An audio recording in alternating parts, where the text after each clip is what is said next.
दोस्तों आज की इस वीडियो में मैं आपको सिखाएंगे कीबोर्ड में टाइपिंग साउंड कैसे ऑन कर सकते हैं। आज जब भी हम लोग किसी को टाइपिंग करते हैं उस टाइम हम लोगों को आवाज़ नहीं मिलते हैं। दोस्तों आपको वहाँ पर कीबोर्ड साउंड ऑन करने के लिए आपको वहाँ पर एक सेटिंग्स का आइकॉन देखने को मिल रहा है। तो गाइस आपको वहाँ पर सेटिंग्स वाली ऑप्शन पर क्लिक करना है। जब भी आप सेटिंग्स वाली ऑप्शन पर क्लिक करेंगे तो इसका बाद आपको वहाँ पर एक ऑप्शन देखने को मिल जाएगा ट्रांसपेरेंसी करके। गाइस अभी आपको वहाँ पर इसका ऊपर क्लिक करना है। जब भी इसका ऊपर क्लिक करेगा तो आपको वहाँ पर थोड़ा सा नीचे स्क्रॉल करना है।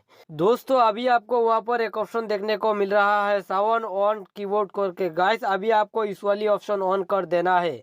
जब भी आप इस वाली ऑप्शन ऑन कर देगा तो आपको वहाँ पर अभी कीबोर्ड का साउंड ऑटोमेटिक आ जाएगा। तो दोस्तों मैंने सिखा दिया है कीबोर्ड का साउंड कैसे ऑन करना है। जब तक आज की वीडियो इतना तक था। वीडियो कैसे लगा, वीडियो पसंद आया तो वीडियो को लाइक कर दे और चैनल में नया है तो प्लीज चैनल को सब्सक्राइब कर लेना, क्योंकि सोशल मीडिया रिलेटेड ऐसे ही वीडियो इस चैनल में आपको हमेशा मिलते रहेंगे। तो मिलते हैं नेक्स्ट वीडियो में।